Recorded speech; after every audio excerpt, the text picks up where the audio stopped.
Greetings and welcome to another edition of Radical Grace Radio. I'm here by myself today because Pastor Gary is on vacation.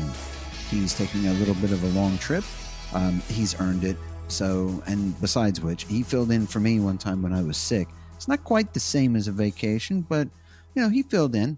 So I'm going to try and do this by myself today. Besides which, I'm actually being way too in a good mood right at the beginning here because some of what I'm going to do on the back half of the show is going to be about some things that Pastor and I have been talking about that's going on in, well, I don't want to talk too much about it yet, but there's some things going on in the Lutheran Church Missouri Synod that we haven't talked about yet, and I'm not sure how we, as in the two of us, would talk about it. So I thought that I would take a run at it myself and see how that works out. I will tell you this, though, because for me, it always comes down to who is busy denying the gospel. See, once I learned, and I've thought about it for so many years, the distinction between the law and the gospel. Once I learned that there's a distinction that, first of all, not only did I not know, but the people around me didn't understand it either.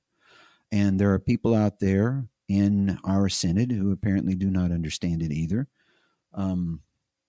And for me, it always comes down to that. It always comes down to, is the ideology that you've picked up, whatever it might be, does it categorically deny the gospel? Does it get in the way of the proclamation of the gospel?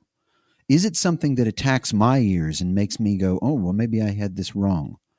Because, I'm still susceptible to, confusing law and gospel, to confusing the two kingdoms, for instance. Maybe I'll talk a little bit about that on the other side. Things that it won't be so much that I'm teaching. It'll be so much that I'm talking about things that made a difference for me and made it easier for me to not get caught up in the things that go on in the rest of the world. Like, it becomes easy to tell when someone like Pastor Greg Locke has gone way off the deep. I mean, that's not a great example, but before he was, how was it that somebody on Twitter said it? They said that he was a witch hunter extraordinaire.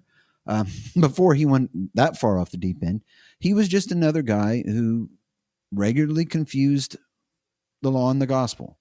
And he confused the proclamation of Christ, made it into something that you do, made it into you accepting the offer of salvation and blessings because, evangelicalism today wouldn't be anywhere if it wasn't about God offering you blessings or something like that. Something that supposedly makes your life into a better thing, whatever that might be, whatever it is that you might have hoped your life would have been. That's a trick, isn't it? And that's a real problem, I think. It's a real problem because once people have let their ideologies subsume everything, and then they've just sort of come at least that close, or maybe completely tossed the gospel away. Once it's gone, I don't know, is the Holy Spirit obligated to just give it back to you? Like when you're busy kicking at the goads, so to speak, is it really something that the Holy Spirit's like, oh, you dropped this, you dropped the gospel? Or is he someone that'll let you fester in your weird ideologies? So, but before we do that, because I've got some interesting things in the news roll, I think we're going to do that. So let's do this news roll.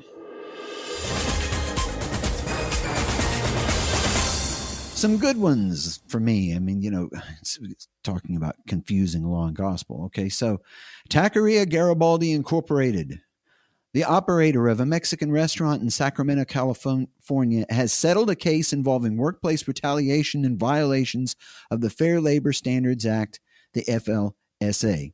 Now, what's that got to do with Christian anything? Well, comes up immediately. Among other violations, of which there's quite a lengthy list, the company used a fake priest to intimidate employees seeking mandatory confessions of so-called workplace sins. Now, from what I've been able to gather, what they were doing was they were getting them to confess, and then they were docking their pay because, this comes down to confusion of law and gospel again. So I'll talk about that in a second. They also falsely claimed that a Department of Labor investigation would lead to immigration issues. So yeah, they're basically telling everyone that if you did something like, report this, which is apparently something that they did. They looked at someone and they fired him because they reported the violations. You'll get deported. Good job, guys. Good job. The settlement requires the owners to pay approximately $140,000, including $70,000 in back wages, an equal amount in damages, and other civil penalties. The Department of Labor emphasizes that it will not tolerate workplace retaliation and prohibits interference with investigations. If the company fails to compensate the affected workers promptly, they will face a 10% annual interest rate penalty. That's the nice thing about what they call administrative law, because if you want to try to appeal to a judge, go for it. You can try to appeal to a judge. But this is mostly administrative. Basically, it just gets rubber stamped. You were found in violation of these things, and you're going to pay. And they insist on it. This thing with workplace sins. This is what I wanted to say about that. There is something whenever people don't understand the gospel, whenever they're not Christian, or if the owner of this company, or the owners, as the case may be, if they actually are Christian, they really are confused about what would have been going on in a private confession and absolution, because there's no absolution in there, apparently. It's just confess your workplace sins. And when you do that, then we're going to hold you accountable. That's not what forgiveness is. We're not holding you accountable.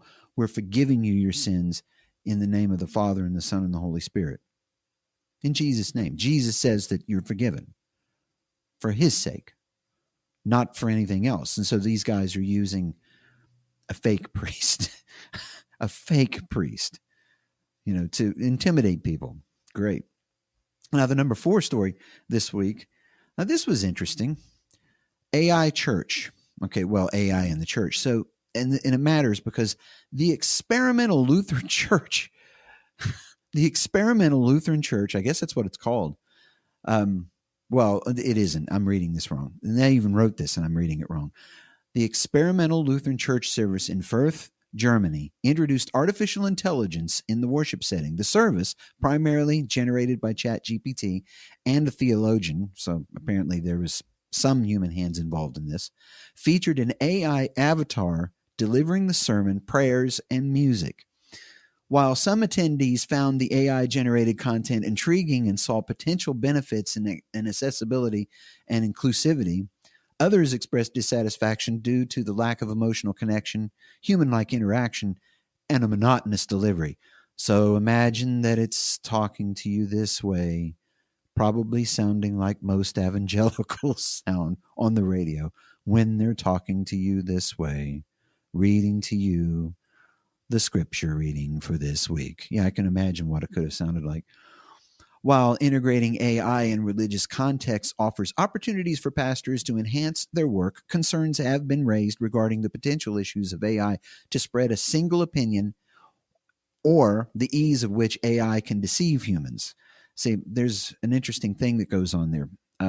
They call it hallucinating.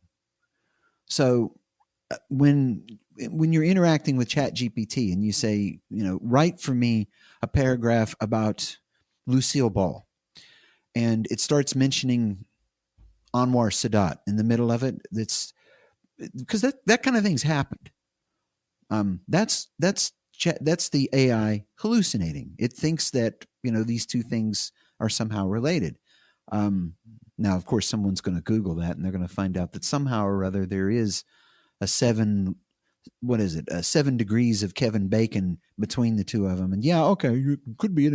No, it's hallucinating. Trust me on that. Now, during the experimental service, it became evident that the AI has limitations. Unlike a human pastor, it could not respond to human reactions or establish personal connections. Some kind of like eye contact, like, hi, look at me. I'm talking to you. No, it's just delivering a thing.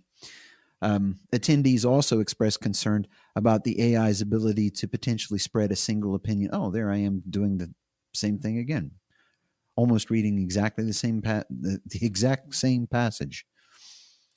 Yeah. The thing is like I recognized early that ChatGPT could be used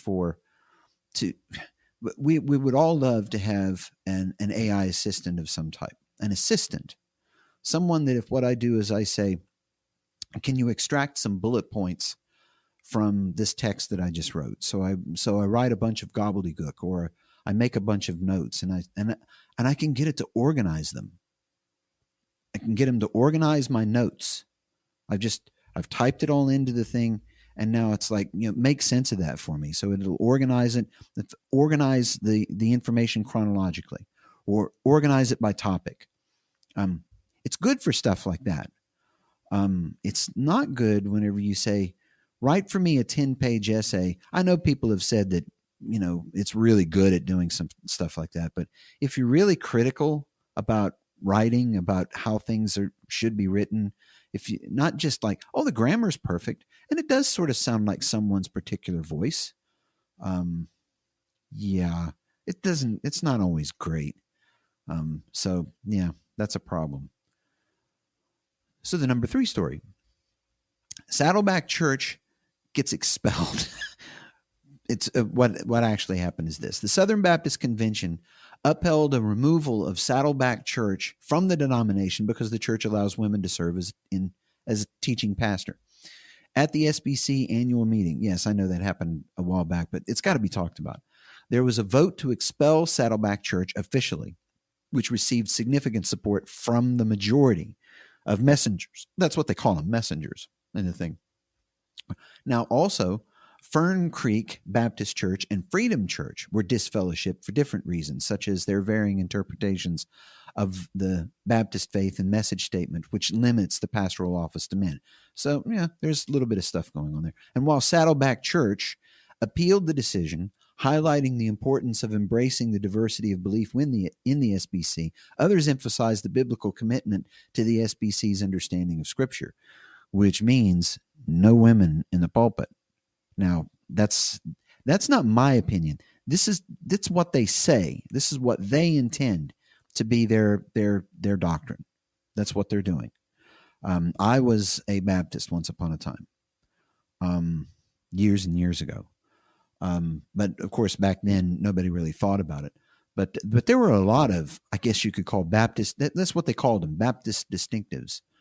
Like for instance, you have to be totally immersed in water in order for the baptism to be valid. That's a distinctive for them. Another thing would be this whole idea of age of accountability. That's a thing for them.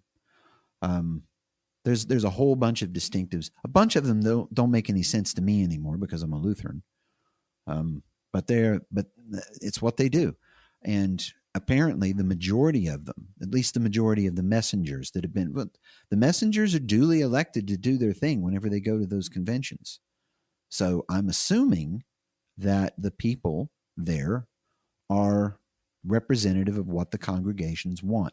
So that means that most of these congregations do not want female pastors. I'm assuming. Now, the reason why I report on this, why I put it in the news roll, is because I would expect that if there are any other denominations, including the Lutheran Church Missouri Synod, that this particular problem of ordaining women as pastors hasn't reached their shores yet. It's gonna, because that's just how this is. This thing is progressing. Eventually what's going to happen is we're going to have this discussion in the Lutheran Church Missouri Synod. I don't think we should. I've already heard people say that, well, if they don't take this seriously, I'm leaving. And that's men and women both. And I'm pretty sure that a lot of the youth leave the Lutheran Church Missouri Synod because of things like that. So somebody, someplace, because, once the people that care about that age out, or begin to age out, and younger people are involved in the discussion, they're going to start pushing. And there may even remain a majority of people who want, And there's going to be a couple of Lutheran churches. They're going to do the same thing as what's happening here. They're going to say, we're going to have a female pastor in the Lutheran Church Missouri Synod. It's going to happen. I'm not even trying to be a prophet. I just can't imagine that it's not going to happen. So the thing is like any of these things that are happening in these church bodies, it's something to look for, to look over the horizon and wonder how long it takes before it's beating on your door. Because I think that's a thing that's going to happen. I don't think that it should. I think that they should just leave well enough alone, but they won't, because they're worried about a lot of things. Now, here's something else that you should worry about, and this is AI again, but it actually matters because, according to news reports on social media, Hobby Lobby stores have allegedly displayed satanic merchandise, which has sparked calls for boycotts. Everyone's boycott crazy right now on the right. For a long time, this was the kind of thing that would happen on the left. But now, the right's figured out that they can do this. The problem is that it was all a prank. An artist named from Austin, Texas, named Jennifer Vineyard, used an AI image generating tool called Midjourney, which I've seen and I've used it, to create fake images of satanic merchandise at Hobby Lobby stores. So the images look like this. It'll look like someone walked up to, one of the aisles in Hobby Lobby, and on the shelves there, right next to the pencils and right next to, other things, is satanic statues and stickers and all of this stuff. And it looks convincing. Looks like you could just pick up one of those, those statues that they have as their sort of their idol, that they have.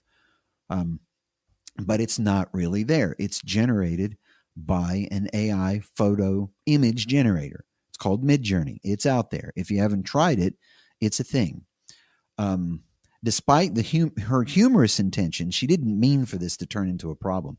Many social media users believed the images were genuine and called for a boycott. The incident highlights the influence of social media and the cultural conflicts surrounding companies and their values. Yeah, we're reaching a point, by the way, where you're not going to be where you have spent time. A lot of people have spent time trusting. They've been trusting the things that they receive in email or the things that they see on Twitter, or at least the things that they see coming from people that they think that they can trust. We're coming upon a point where you're not going to be able to trust anything that you see. In fact, I'm already assuming that. Like when I see someone talking about something that Donald Trump did or whatever, it's like, I don't know that actually happened. You've got to show me something. You got to show me something more than just, oh, well, here's the thing, no link.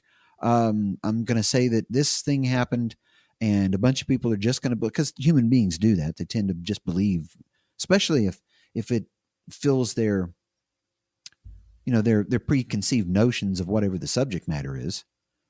So the next thing you know, a bunch of people believe something that's not at all true. A lot of people. I mean, if you haven't noticed yet, there's a thing called deepfakes, which is another thing that AI can do. You can have I could sit here and talk and then use an AI to generate someone's voice and then put their face onto my head and put that out there, and everyone would think that I'm that person. I could do Rick Warren. I could sit here and say, hey, my name's Rick Warren, and use an AI to just like make you think. I mean, they're already doing that with Elon Musk. If you've ever been on YouTube and you've ever seen a stream that's going on and someone's talking, or it looks like Elon Musk is talking about, oh yeah, this is a thing that you should be doing with your Bitcoin and Dogecoin and stuff like that, or Dogcoin or whatever it is he calls it. That stuff's fake. Someone is faking that. And, we're all going to have to start watching it. We're going to have to start being careful because, this is an example right here.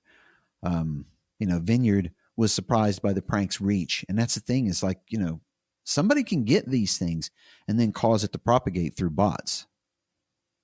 There's whole bot networks out there that You can get these things to share something in mass to the whole world, and then you'll see it. A lot of it's we think we know who's behind these things. We point to George Soros, or if it's the other side, they point at the Koch brothers. Yeah, sure. We don't know, because anybody that's got access to a bot network, has a computer, and can use Midjourney or something like that, or use deepfakes, could theoretically spread something seriously damaging to the rest of the world very quickly. And you would be seeing it, and you would say to yourself, "Oh, we're in danger," or whatever it is. Anyway, so here's the number one story.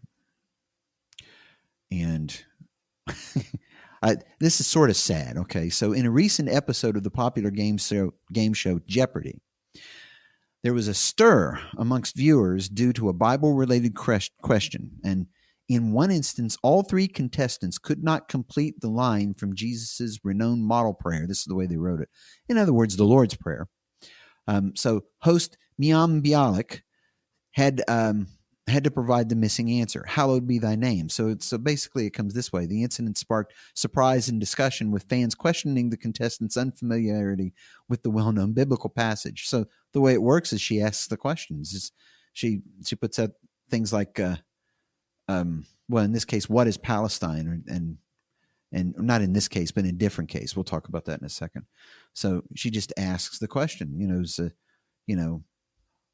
you have to put it in a question, so what is hallowed be thy name? So basically it was, our Father who art in heaven, blank. What is hallowed be thy name?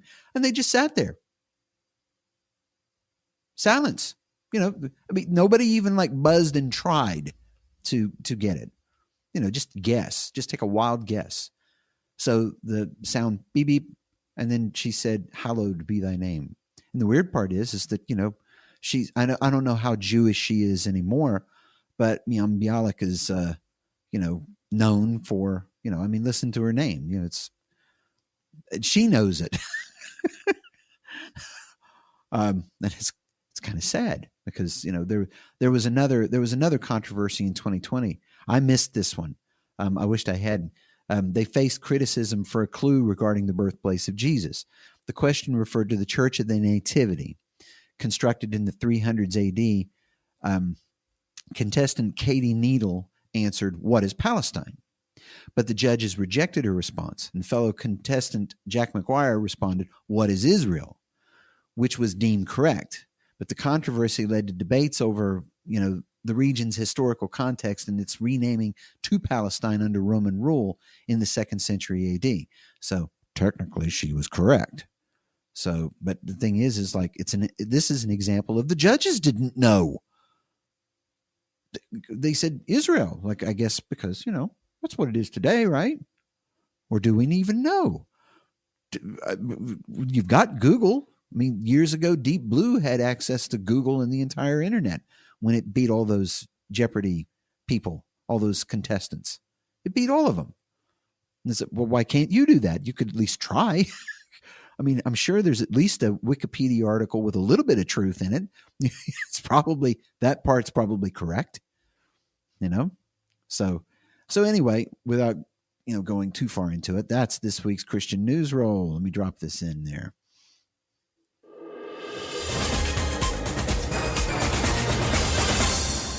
It's all a real problem. I had fun putting these together because of the amount of AI that's in there, and the fact that we are at a point where a lot of the things that we used to know, we just don't know anymore.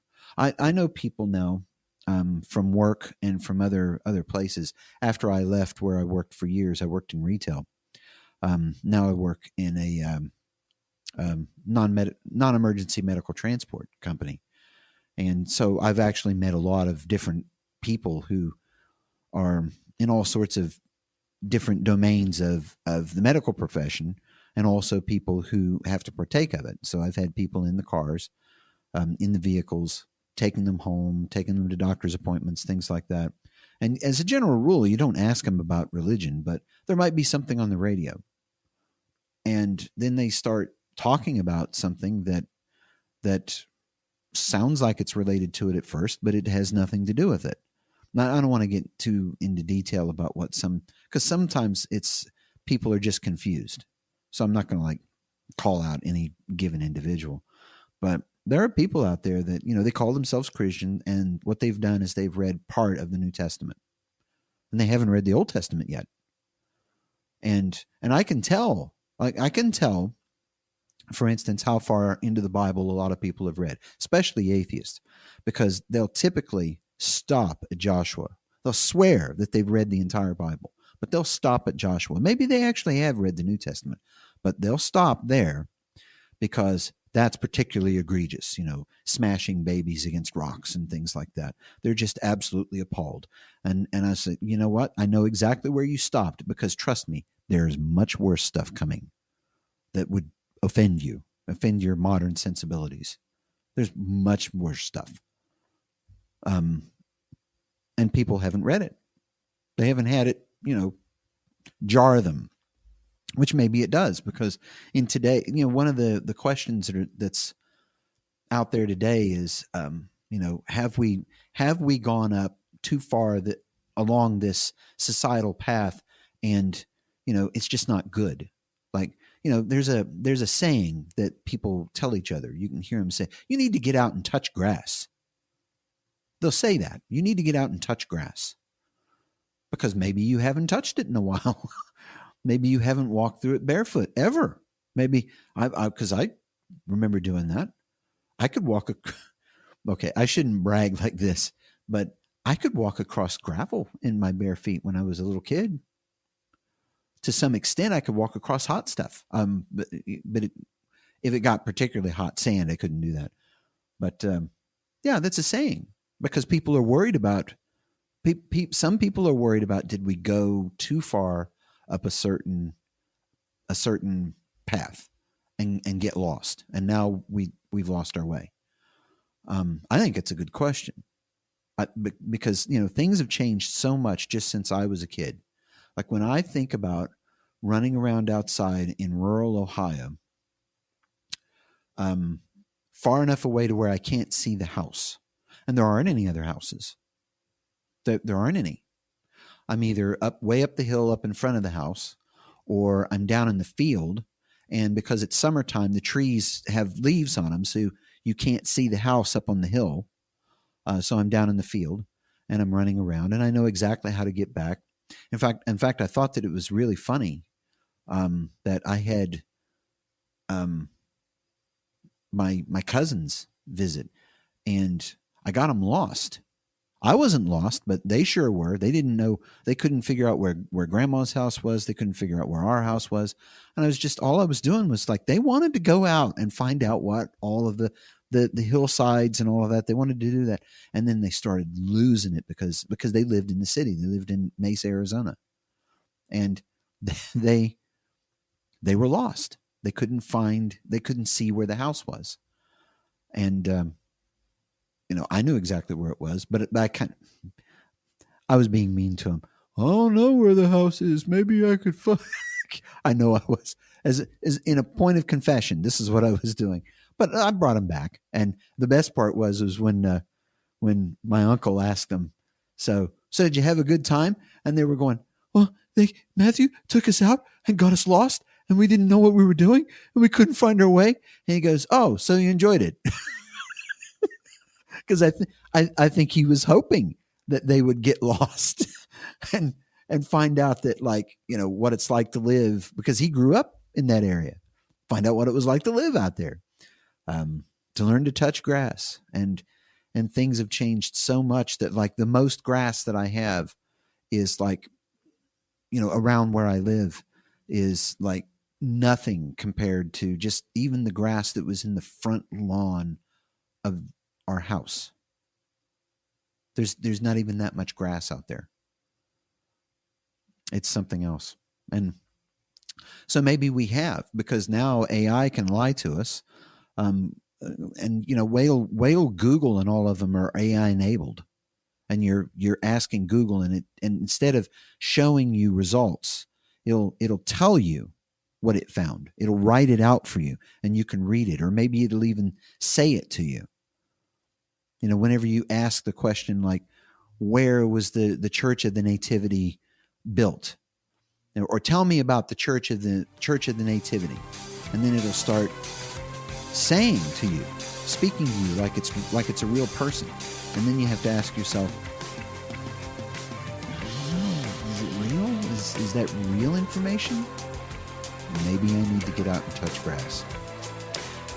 And as a matter of fact, maybe there are some other people who need to touch something, because there's some things going on, and it touches on white nationalism, and it touches on a bunch of other things that I'm going to talk about on the other side of the break. So stick with us, and we'll be back with more Radical Grace Radio in just a moment.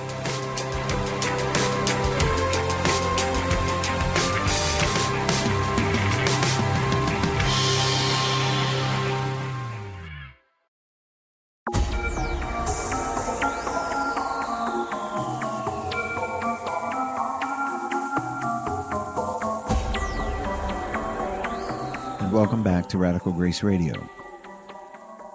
You see, my mood is going to be changing quite a bit, because this is something that gets me riled up. I have struggled over the last few months because I've talked to Pastor Gary quite a bit about something that happened in the LCMS earlier this year. And it's just a weird thing that happened, and I guess I'll just start at the beginning. Because, so back in February, on the 21st, Matthew Harrison, our president at the LCMS, he issued a statement, and it started like this: the Lutheran Church Missouri Synod, its president, vice presidents, and all 35 district presidents, along with its ministerium and congregations, categorically reject the horrible and racist teachings of the so-called, quote, alt-right, close quote, in toto, including white supremacy, Nazism, pro-slavery, anti-interracial marriage, women as property, fascism, death for homosexuals, and even genocide. And when I saw this, we reported on it. We talked about it on the show. It was just weird. It caught me off guard, and I didn't know. Like, for one thing, I didn't know what it was about at the time. And basically what we did was we reported on it. We gave a little context, and we waxed casual about some of the historic beliefs of Lutherans and Christians, and then basically condemned them like anyone else would. But it still disturbed me, so I naturally had to look into it. And what I found out was, what I discovered is that while I'm not that big on Twitter, and what I mean is doom scrolling. I don't look at Twitter all the time and like try and just read it like some people do. They're just on it constantly and responding to it constantly. But I did get on there, and I saw Chris Rosebrough of Fighting for the Faith kind of contending with some people who said they were white nationalists. And as I read some of what was going on, what these people were saying, I found out what it was that was happening, what had happened. So it turned out there was this new release of Martin Luther's Large Catechism. It was from Concordia Publishing House.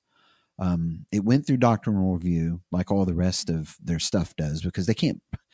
In our synod, if you're watching and you don't know much about the Lutheran Church Missouri Synod, we have this publishing arm of our church body, and it's Concordia Publishing House. And basically, they can't really publish anything. At least I never heard that they published anything that didn't go through doctrinal review, which means there's a number of people on a committee who are trusted with the idea of reading what's in the book and finding out if it's something that goes against Synod doctrine. And And this one went through it, and it has like a number of essays. I don't know exactly what the number is because I don't own it. I've never. I'm not into buying tons of books from our pub. It's not that they're not good. It's just that, like, how many more books do I need that I haven't read yet, right? And I'm going to admit that there's a lot of people that's what they've done is they bought books and they've never read them. So this came out, and some of the notes and the essays that were on there seemed to talk about some things. And so I wrote some notes here. So it turned out that there's this new release, and it turned out that the claim being made by some people was that the essays were infested with woke ideas. So some samples of the essays remain online, and I'll get to that in a minute. The samples in question were shared on social media. I found those and I looked at them too. And a group of people became very vocal about, removing this release, that it should be removed from sale. Concordia Publishing House did pull it on January 24th. That's before President Harrison issued his statement. But it was later reinstated, and they began distributing again. In other words, you could buy it from Concordia Publishing House on February 2nd. Now, in an email to Christianity Today, Harrison described the controversy like this. He said it was a handful of quotations were taken out of context to allege some conspiracy to import critical race theory, sexual ambiguity, and woke issues in general into the LCMS. And he went on to say this. He said he does not have the authority to halt a publication that has been through doctrinal review already. And he said this: while some things might have been expressed more clearly, nevertheless, there's nothing in the content of the volume promoting critical race theory, confusion of sexual issues, or any theological position at odds with biblical or confessional Lutheranism. So some of the things that were brought up, and the thing is like, I don't have a problem with what's in the essays, but these people sure did. Some of the notes seem to suggest that there's no scriptural report for the right to bear arms. I don't know that that's. I would have to read deeper to find out what the argument against bearing arms is, but I don't. From the excerpts that I read, I didn't see that that's what they were saying. Notes that seem to affirm transgenderism and homosexuality. I didn't find that even in the quotes, the parts that they put up and said, this is happening.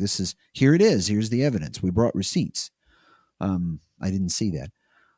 That some of the notes seem to imply that the Genesis account of creation is not science-based.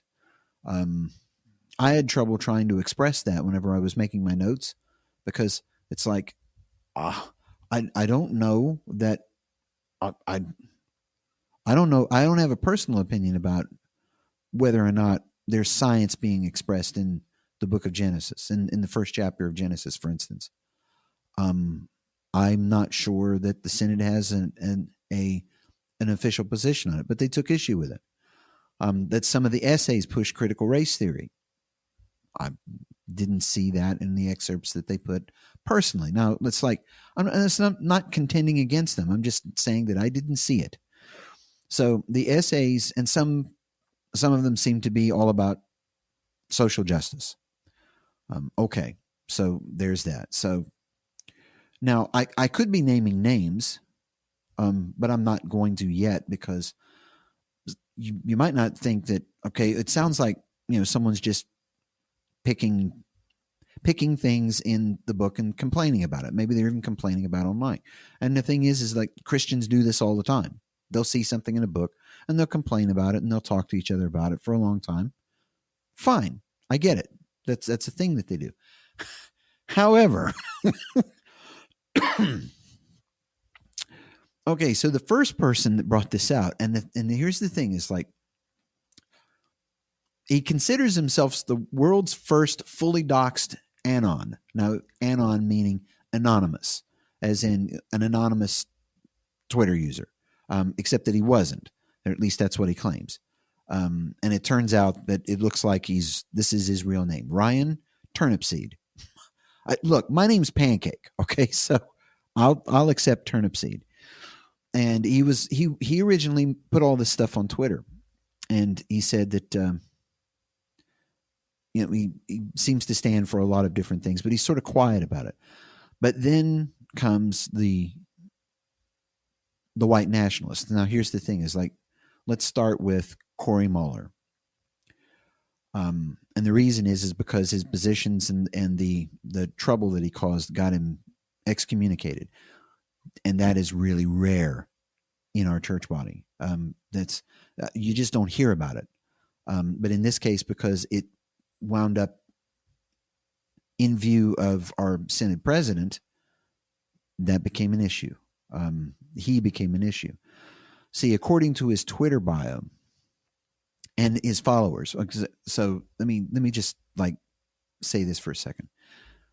The people that I'm talking about, they have podcasts and they have websites and they have popular ones. It turns out that there's a lot of people that listen to their podcasts. They write articles for Gab, and they write articles for, well, other things. And they use Twitter to gain a following. And from what I can tell, most of those followers are LCMS Lutherans. Cory Muller, last I checked, has almost 3,000 followers on Twitter. And they all seem to be, and I haven't checked every last one of them, but a lot of them seem to be LCMS. So Cory Muller says on his Twitter bio, he's a Christian nationalist, a patriarchist, categorically unapologetic. And he's tweeted this way: when I first encountered the all-important narrative of the Holocaust in school, my initial reaction was not, in fact, disbelief, but a conviction that they must have deserved it, which was the correct response, at least the way he thinks of it. In other words, he's anti-Semitic. He said Jesus was white. And probably the kicker for me was whenever he put up a picture of Jesus shown carrying a swastika instead of a cross.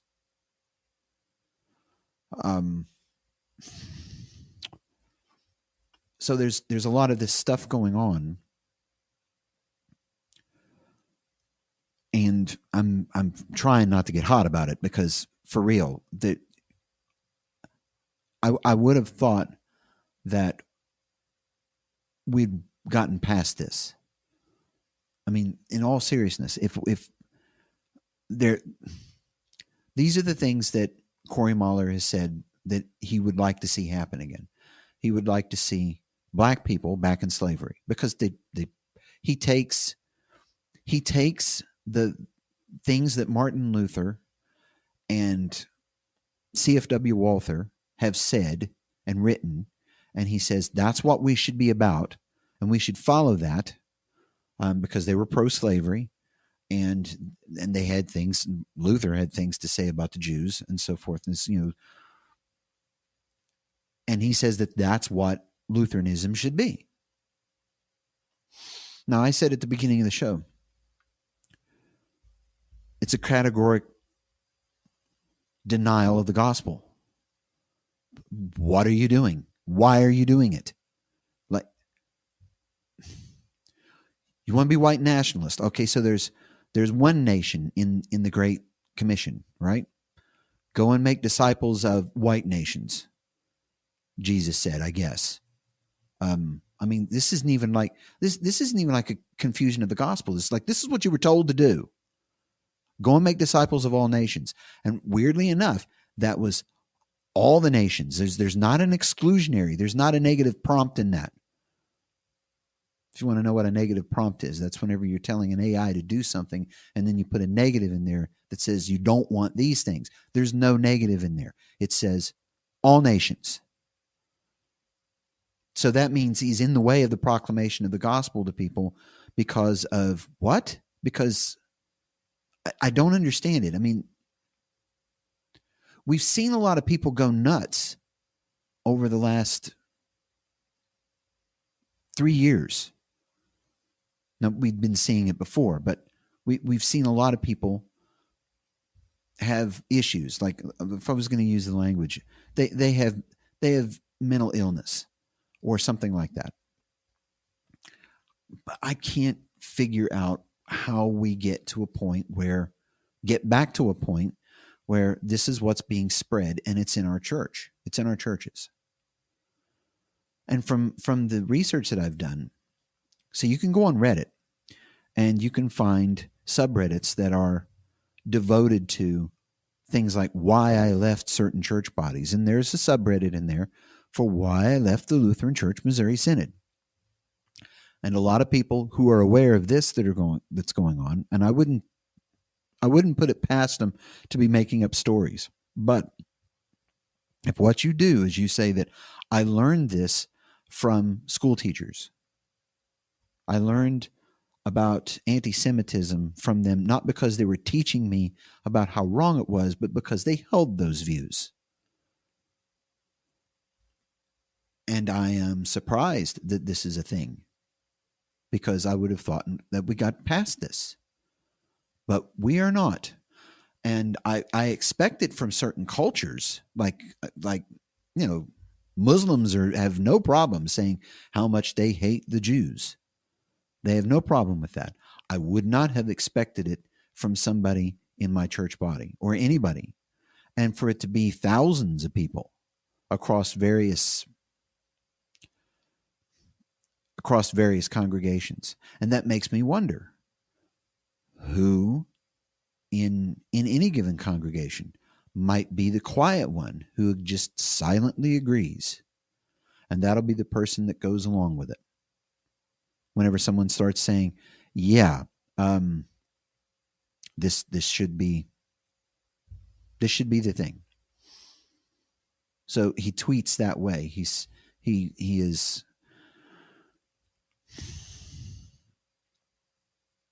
talking about things that I can't believe are still a thing. I've said that before. It's like, because I'm like, my brain starts to flare up because I just can't believe this. Now, here's the thing. It's like, so what they do is they go with the curse of Ham. This is not new.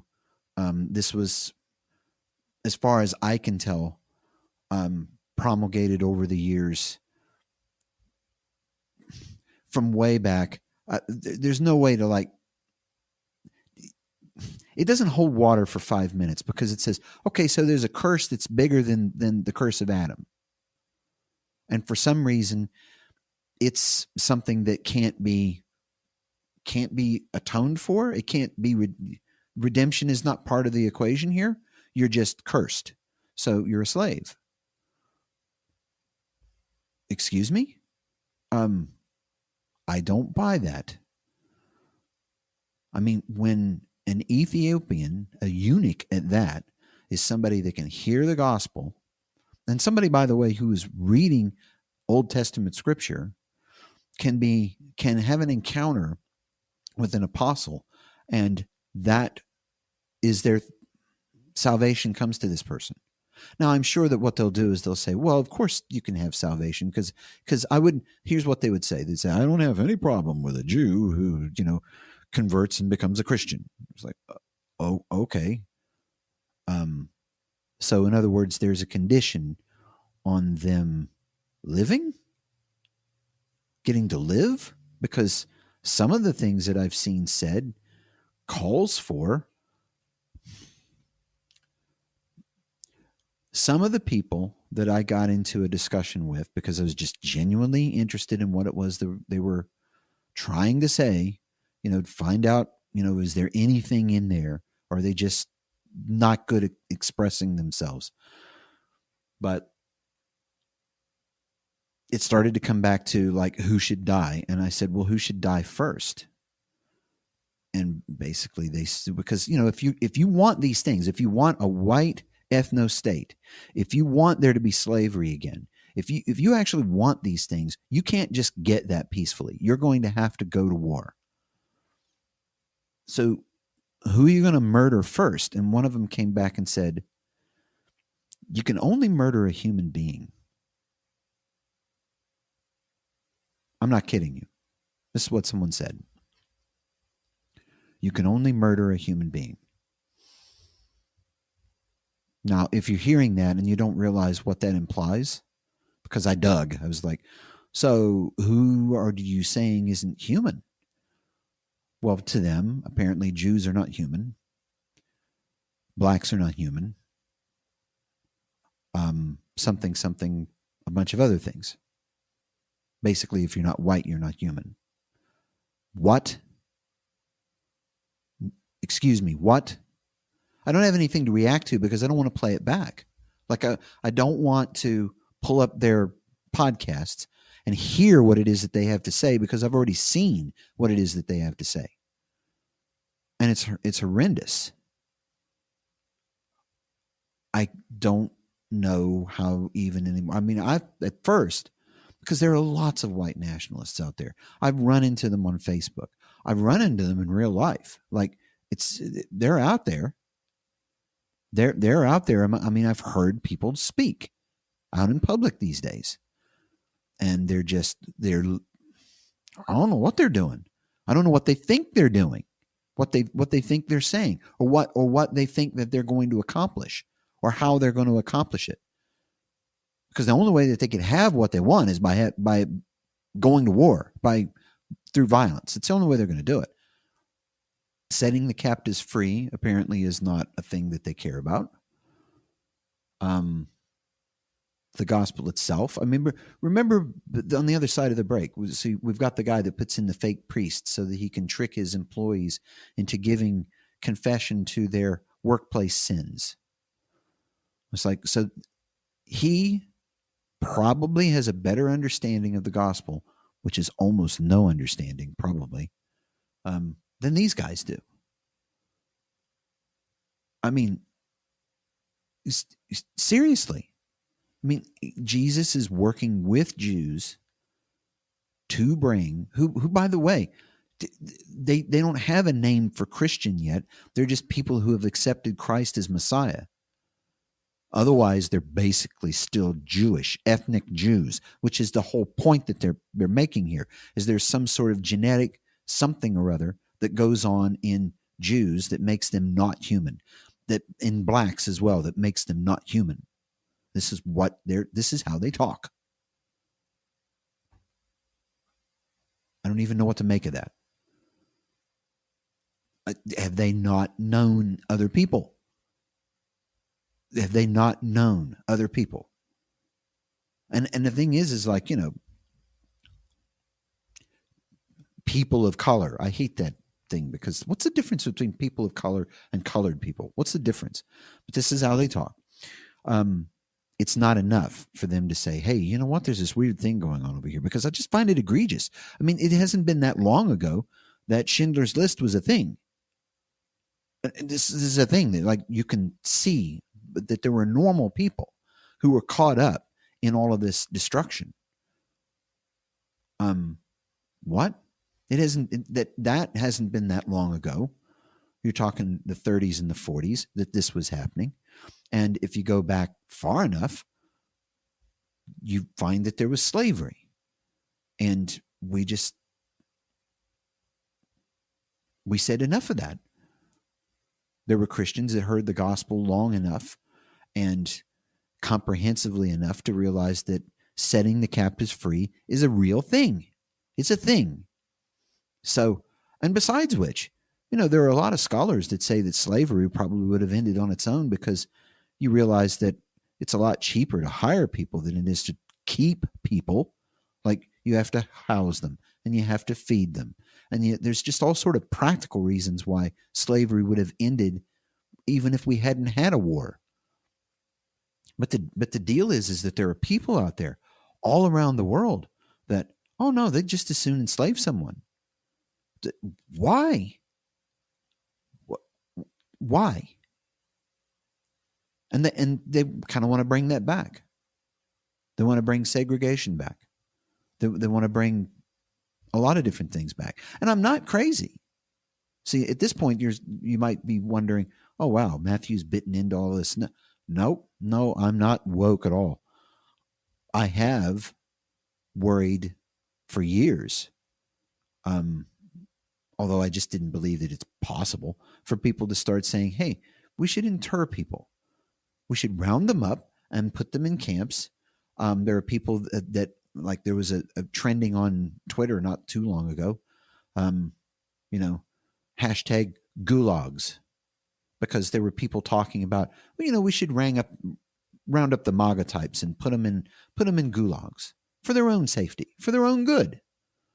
Because, it's modern times. We'll make modern gulags, and there'll be nice places for them. That's the way they were talking. Really, it's going to be nice.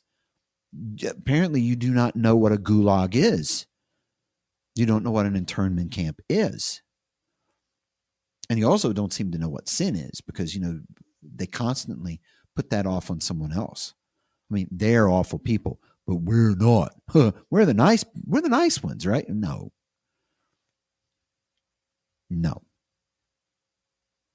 I can't. And I want to stay cool about this. I want to not get angry. It's going to be fun trying to edit this later, because what I'm going to do is I'm going to say to myself, okay, I was there. I know what it was that I said, and I'm just going to edit it together and try not to listen to myself, because I just don't want to get hot. I mean, there are people that they're drinking. They cannot figure out how to reject this, how to reject a false doctrine. They hear it and it just resonates with the old Adam. The old Adam would just love to enslave everybody. I'm sure of it. Because why not? I mean, you feel like you have power, and the way to keep power would be to make everybody lower than you. And the easiest way to do that is to make them your slaves, make them do your bidding. Why? That's you're not even going to be good at it. I mean, most of these people aren't even good at doing their jobs. I mean, like I said, I haven't heard about other people being excommunicated. I have heard about other people in the Lutheran Church Missouri Synod coming under discipline for this. And when it's big enough, that's the thing, is presidents of synods, of church bodies, don't just say things lightly. Why would you? So I'm just telling everybody about that, because, earlier I mentioned that, he had a picture of Christ carrying a swastika instead of a cross. And, I don't know what that would even redeem. I mean, all that would do, all having a savior who carries your favorite ideological symbol, as opposed to something that is universally understood to be a sign of suffering, a cross. And that you're supposed to be the one to pick that up and go, right? Okay, now I'm starting to feel like I'm about to channel Bonhoeffer. I would rather not do that, but it's hard to think about how to offer redemption to people with that kind of casual hatred. Thankfully, though, Jesus did exactly what he did, going to the cross to die for people who have that kind of casual hatred. And I hope that they hear that they understand that the blood that was shed on that cross that you swapped out for a swastika,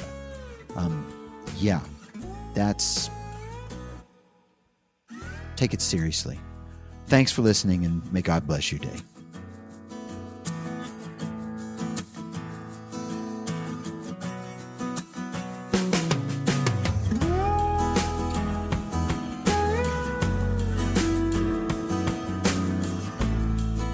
The show's email address is lutherandifference@gmail.com. Our Twitter handle is @RadicalGrace, and our website is radicalgraceradio.com, where you can support us through PayPal. Visit us on Facebook and download one of our mobile apps for iOS and Android.